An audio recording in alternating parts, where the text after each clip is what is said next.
esta iglesia que también es llamada a ser peregrina. Hace tiempo escribí una canción sobre la necesidad de asumir el reino de Dios en la simpleza, un retorno a lo simple de todos los días. Babel, que representa el orgullo, que representa el control, está intimidándonos permanentemente a no tomar ese camino. Pero me parece que debemos recuperar dentro de nuestra visión ministerial, desde la espiritualidad cristiana, una espiritualidad de lo cotidiano que nos permita volver a reencontrarnos con el prójimo en eso, en lo cotidiano. Mientras vamos peregrinando, mientras vamos caminando, nos encontramos con estas personas maravillosas a través de quienes Dios se revela a nosotros. Como estos amigos que por la mañana conversaban conmigo en el desayuno. Es posible tener un culto allí, una experiencia surrealista, si se quiere, espiritual en el encuentro con ese otro prójimo, Dios revelándose a mí. Es como poco salirnos de esa visión espiritualoide de la espiritualidad. Cuando a veces cantamos, Señor, quiero mirarte, y lo hacemos con los ojos cerrados, ¿no? Señor, quiero mirarte. Y yo no sé cómo podemos mirar a Dios si estamos con los ojos cerrados, pero es como mirarnos hacia adentro, así, esotéricamente. Cuando si Dios, pareciera que Dios nos está diciendo, oye, pero mira para el lado, si ahí está, ahí estoy, al lado tuyo. Abrázame, tócame, huéleme, pálpame. ¿Se fijan cómo a veces hiperespiritualizamos a Dios cuando Dios es tan concreto en la creación? Entonces escribí esta canción que se llama Vuelvo. Recuerdo que las primeras veces que cantaba esta canción se me ponían los pelos de punta. Nunca supe por qué. Tal vez, no sé si por el contenido, por la música. Quiero compartirla con ustedes hoy.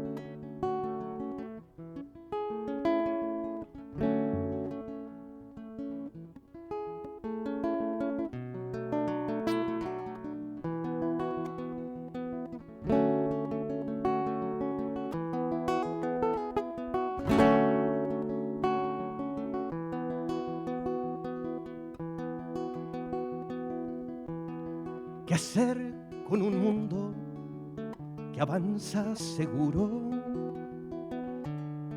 a su destrucción?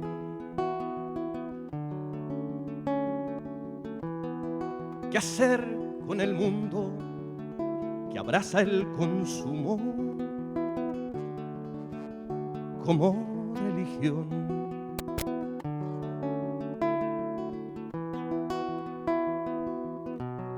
¿Qué hacer con lo oscuro de su presunción que insiste y construye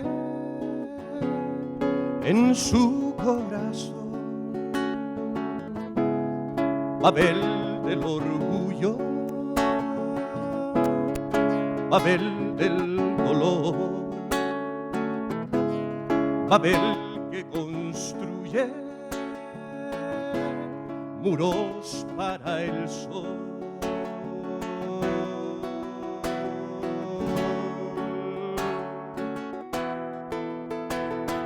Vuelvo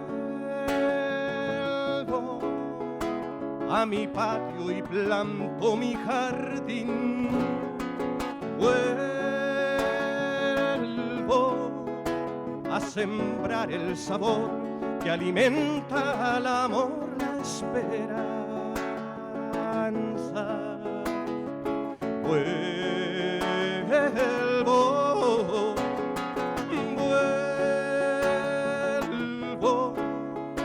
a ignorar al gigante y su fin. Vuelvo al amigo en la mesa, a arriesgarme al camino y confiar.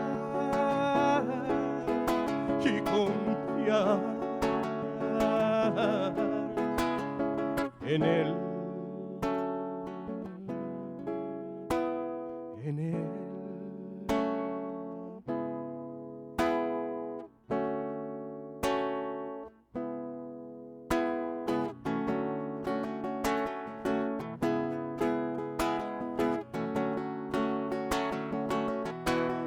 ¿Qué hacer con mi mundo que explota y depreda?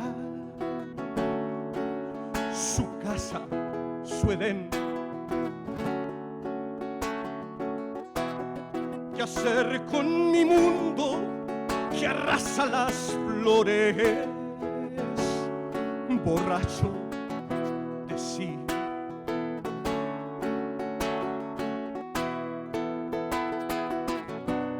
¿Qué hacer cuando mata y extingue el color? ¿Qué hacer si no hablamos con el corazón? Babel del orgullo, Babel del dolor, Babel que construye muros para el sol.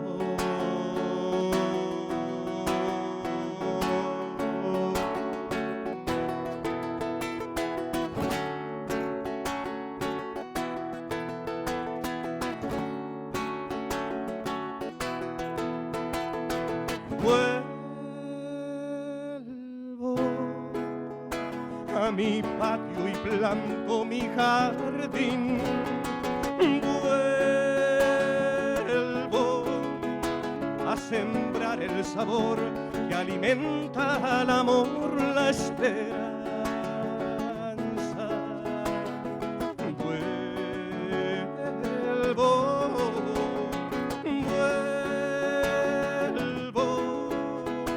Ignorar al gigante y su fin. Vuelvo al amigo en la mesa, arriesgarme al camino y confiar, y confiar, y confiar en él. En Él, en Él. Aleluya. Gloria a Dios.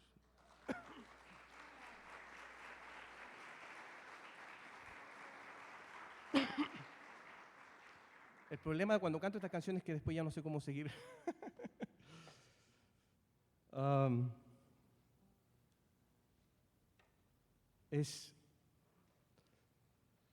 Mientras cantaba, recordaba momentos, así chispazos de encuentros muy cercanos, muy de piel, historias con mis hijos, con mi esposa, con mis amigos, amigas. Entonces me acordaba cómo finalmente la fe y la vida está asociada con miles y millones de momentos únicos que no necesariamente se hacen famosos, ¿no? Que no definen el éxito, pero que definen mi crecimiento, mi búsqueda, mi encuentro. Eso para mí es peregrinaje, ¿eh? Es estar dispuesto a reencontrarme con Dios hasta lo más ínfimo, es salir de aquí con la expectativa de encontrarme con Dios hasta en las cosas más inimaginables, ¿no? Eso es peregrinaje. Que así sea, ¿cierto? Con nosotros, con nuestras iglesias. La iglesia ha sido llamada a ser una iglesia peregrina. Desde sus inicios, desde que Cristo la funda, desde que nace en Pentecostés, desde que el Espíritu Santo desciende sobre ella. Yo llamo a esto que ocurre en el libro de los Hechos una especie de santa anarquía. Parece anarquía. ¿Han leído el libro de los Hechos? Me fascina porque hay un desorden, aparente desorden, porque no hay nada de control. Todos los días cambiaban los planes. Ni siquiera el más superapóstol podía prever qué ocurriría en el día de mañana. Y eso me gusta. En este día en que vivimos llenos de apóstoles por todos lados, que falta hace recordar este concepto de ellos, de una iglesia muy vulnerable, una iglesia que impactaba por no tener el control. Interesante.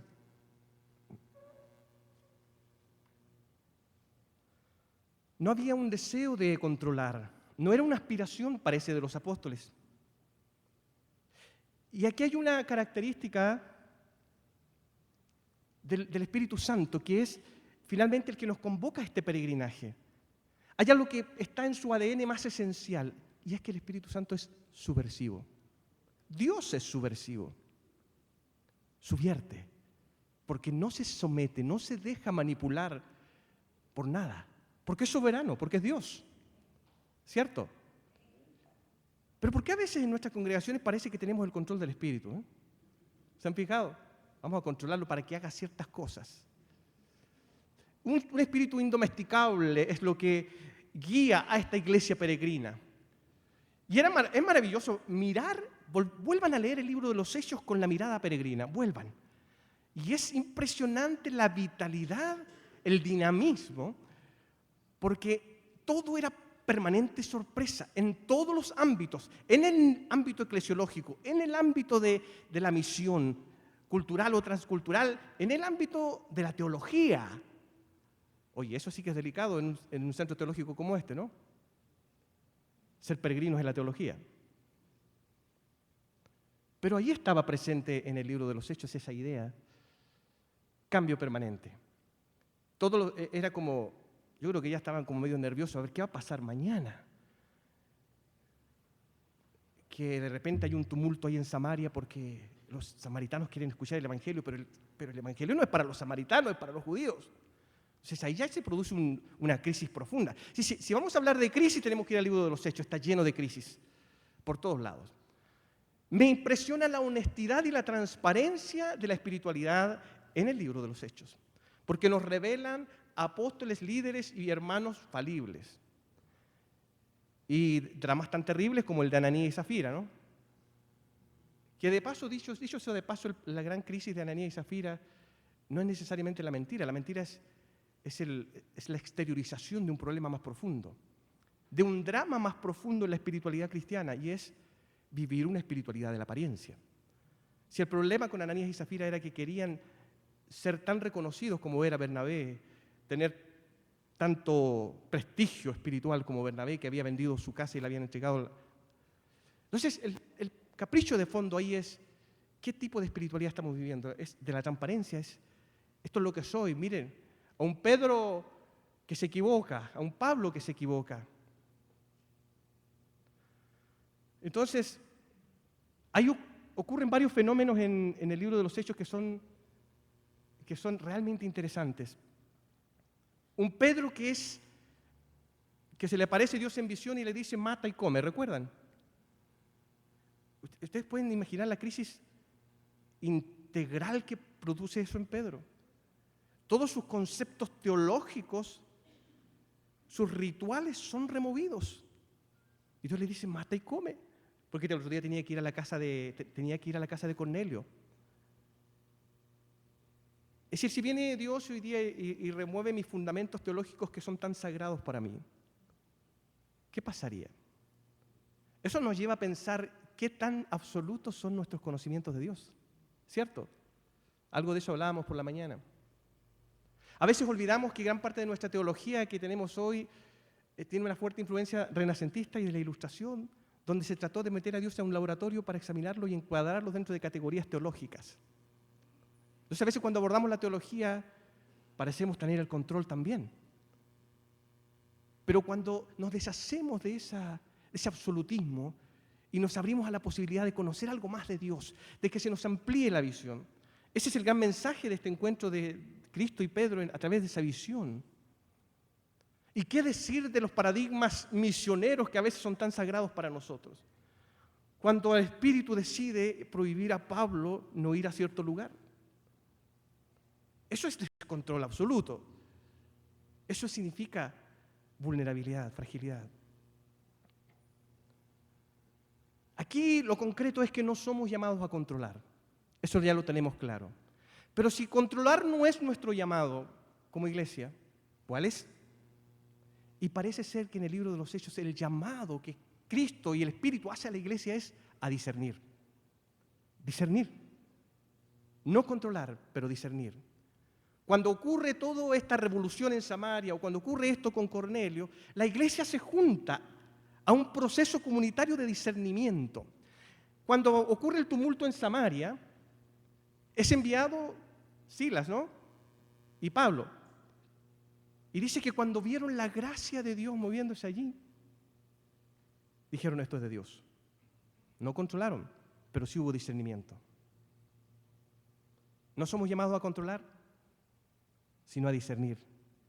Por eso la identidad peregrina de la iglesia nos previene de la obsesión de importar modelos. Esa práctica que hoy día está que nos gusta, ¿no? Es decir, una iglesia tuvo algún éxito por ahí con alguna receta, entonces la queremos importar y la traemos para acá y nunca da resultado.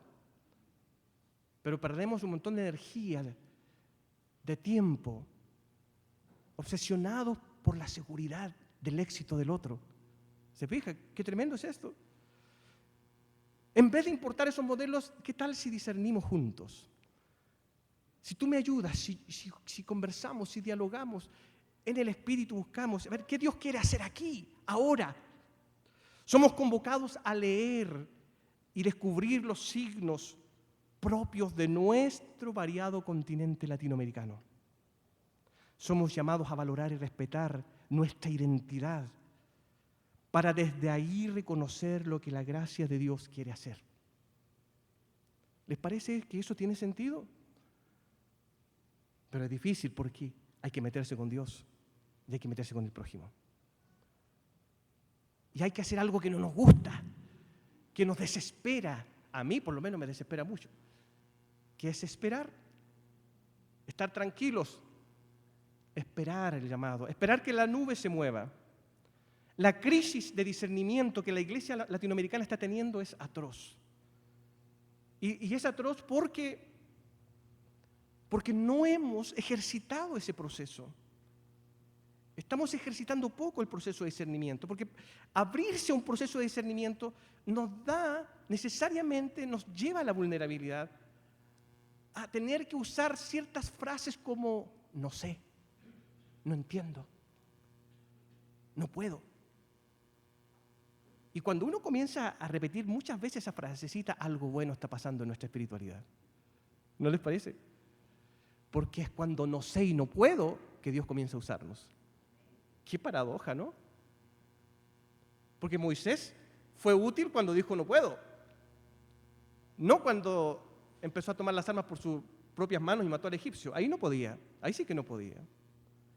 Pero cuando estaba con su suegro allí y dijo no puedo, Señor, mira, no sé hablar.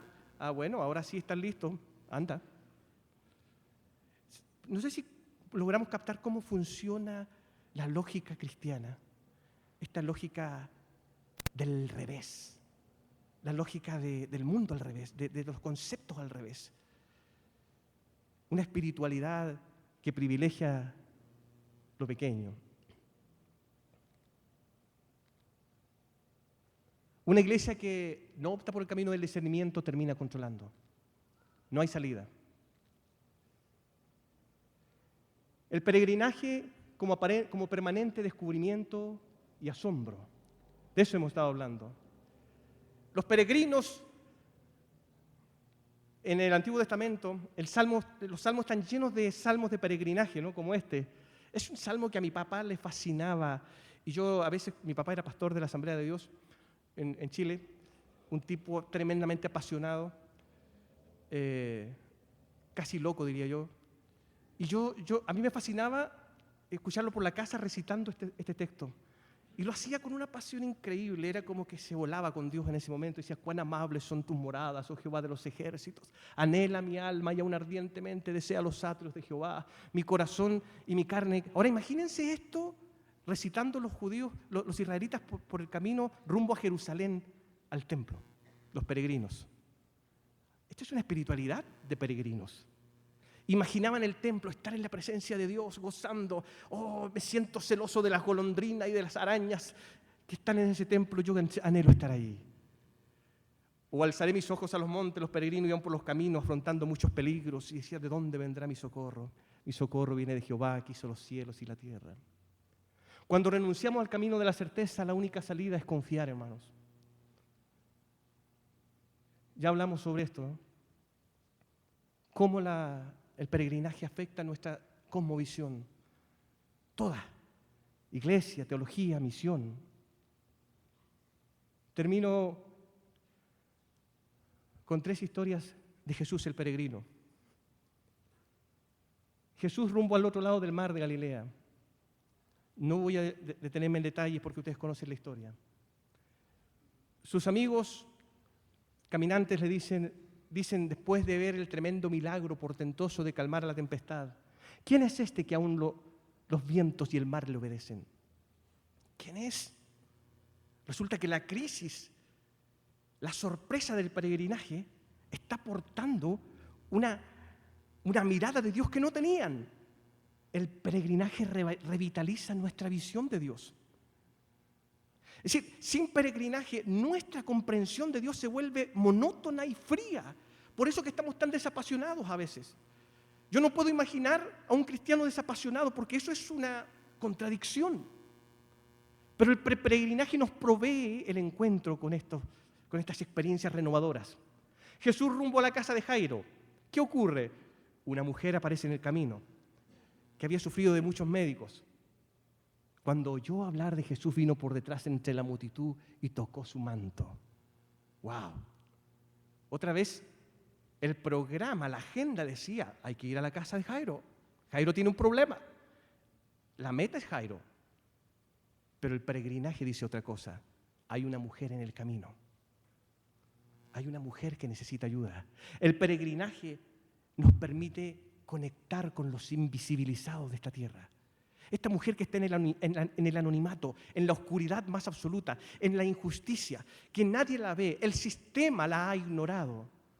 Sin embargo, el Evangelio la ha rescatado. Saca de la oscuridad a esta mujer y la pone aquí en alto y dice, miren la fe de esta mujer que estaba escondida por el sistema, el Evangelio ahora la pone aquí arriba. Y luego se va a la casa de Jairo y ocurre todo lo contrario. Jairo, un poderoso, un reconocido socialmente, un tipo que no tiene problema de autoestima, y Pedro y Juan y Jesús toma a sus 3 mejores amigos y se mete adentro con la familia y en secreto sana a la hija de Jairo. Qué hermoso, ¿no? Justicia. Qué hermosa concepción de justicia. Mientras una es sacada de la oscuridad, otro es bajado. Jesús rumbo a Emaús. Esta es una de las que más me fascina. Y dicen estos caminantes de Emaús, ¿no ardía nuestro corazón en nosotros mientras nos hablaba en el camino y cuando nos abría la Escritura? El peregrinaje hace posible el acompañamiento sanador, ese que restaura. Solamente se juntó a ellos y el corazón comenzó a arder. El peregrinaje tiene que ver con desarrollar la capacidad cotidiana de servir en la contingencia. Ser peregrino implica estar dispuesto a cambiar tu agenda de vida. Estar dispuesto a cambiar tu agenda hoy. Permítanme terminar con una historia personal.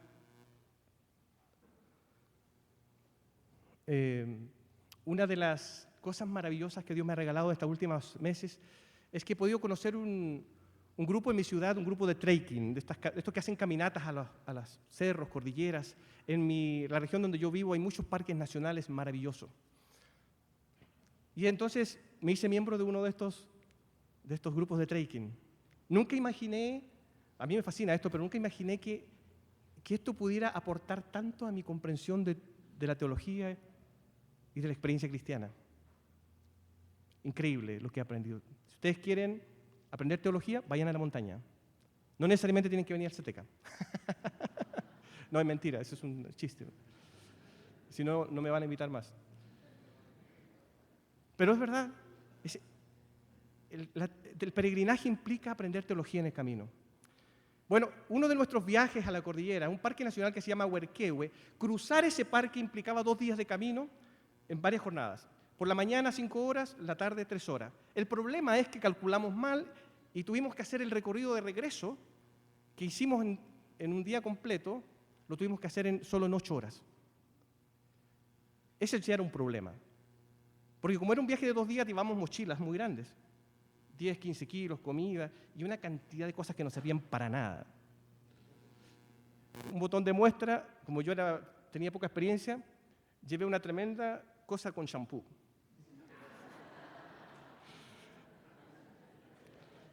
Y otras cosas que sí necesitaba no las llevé. Pero bueno, estábamos ahí y se creó una crisis allá arriba. Y pero no todos estaban al nivel aeróbico que se necesita para ese nivel extremo de... Entonces, ¿qué pasó? Comenzamos a darnos cuenta que algunos no iban a ser capaces de regresar. Y los que estaban más débiles, más frágiles, comenzaron a armar una especie de motín. Decir, no, que esto es peligroso, que no tenemos que volver, buscar un vehículo y volver. Y otros grupos que éramos un poquito más arriesgados, ¿no? Dijimos, no, vamos a volver caminando. Y entonces se armó una crisis tal que finalmente decidimos, volvemos caminando. Pero yo había pensado, aquí hay una dama que no tiene las habilidades para volver. Ella debería volver en bus o en vehículo. Pero el orgullo pudo más. Aquí vamos a ver cómo maneja el orgullo humano, ¿no? Y finalmente dijo, no, si ustedes se van caminando, yo también me voy caminando. Y ya habíamos avanzado como 100 metros y ella ya venía mal. Imagínense, pura subida así, escalada. Con esa mochila inmensa. Cuando ya estábamos a unos 500 metros de regreso, con el miedo de que nos iba a llegar la noche, es dificilísimo porque además estaba lloviendo. Entonces yo comienzo a darme cuenta que ya esta dama, esta mujer joven, pero que tenía unos kilitos de más, estaba colapsando, casi desvaneciéndose. Yo iba detrás de ella cuidando que no ocurriera un accidente también. Éramos un grupo de 11. Entonces digo, si esta mujer quiere llegar de regreso a casa, no va a poder con esa mochila. Entonces digo, pásame tu mochila. Yo ya andaba con una mochila como con 10 kilos atrás y me pongo la mochila por delante de ella. Ustedes dirán, qué buen estado físico tiene este tipo. Si hubieran visto cómo yo jadeaba, se darían cuenta que no estaba tan bien. Pero entonces ocurre algo allí que a mí me maravilló. Lo primero que ocurre es que yo comienzo a sentir una alegría aquí adentro que hacía tiempo que no sentía. Un gozo tan grande que yo no puedo explicar y sinceramente todavía no lo puedo explicar. Trato de racionalizarlo a veces, pero prefiero no hacerlo, ¿no? Pero sentí un gozo muy grande. Y mientras tanto, bueno, lo que pasa es que ella no quiere entregar su mochila. Nos tuvimos que obligarlo a que la entregara porque su orgullo era tan fuerte, porque dentro de su concepción de justicia, ella decía, esto no es justo, yo tengo que llevar mi mochila. Entonces, lo primero que me viene a la mente es, oye, ¿qué concepto de justicia tenemos? ¿Por qué es que asociamos la justicia necesariamente con la igualdad? ¿Justicia es igualdad? ¿Justicia es que llevemos todos la misma carga? ¿O es que Dios nos ha mandado que llevemos cada uno nuestra propia carga? Reflexionaba sobre todas estas cosas, iba aprendiendo teología de esta situación, pero finalmente se la quitamos y la puse aquí adelante y comienzo a sufrir con mis 2 mochilas. Y yo tratando de verme digno, ¿no? Era difícil a veces porque la lengua comenzaba ya. Entonces, a poco de andar yo con las 2 mochilas, veo que esta mujer me mira para atrás reiteradamente y sufre y dice, pero Leo, me dice, yo no puedo dejar que tú lleves la mochila. Tranquila, le digo yo, tranquila, yo la llevo. Y cada vez en cuando me vuelve a repetir. Y yo en mis adentros pensaba, si esta mujer supiera la alegría que yo tengo en este momento, no me querría quitar la mochila. Eso me cautivó en ese momento. Disparó un montón de ideas nuevas acerca de lo que implicaba el orgullo, de lo que implicaba el llevar las cargas de los demás. Y me enseñó lo mucho que nos cuesta a veces compartir la mochila que llevamos, porque hemos sido educados a vivir en independencia del otro. Me enseñó lo difícil que es por nuestro orgullo compartir con otro mi fragilidad. Entonces fue tremendo eso. A veces necesitamos salir al camino para aprender algo que no podemos aprender encerrados, ¿no?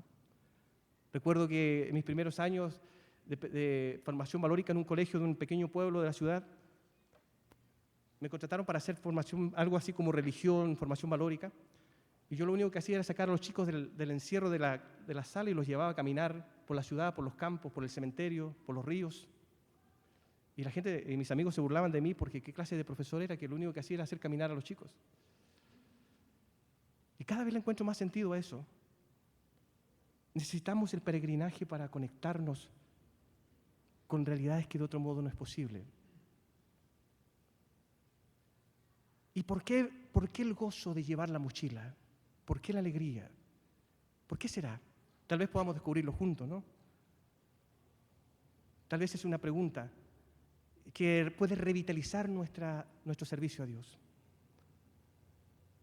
Tal vez el gozo, redescubrir el gozo del sacrificio, de que servir al otro es un privilegio que Dios me da, de que yo soy el más bendecido, de que quien no ha aprendido a disfrutar amando es un impotente, como dice Erich Fromm en su libro El arte de amar. Que Dios nos ayude en este peregrinaje a redescubrir la fe, la vida en todo lo que vivimos. Que así sea, hermanos. Que Dios les bendiga.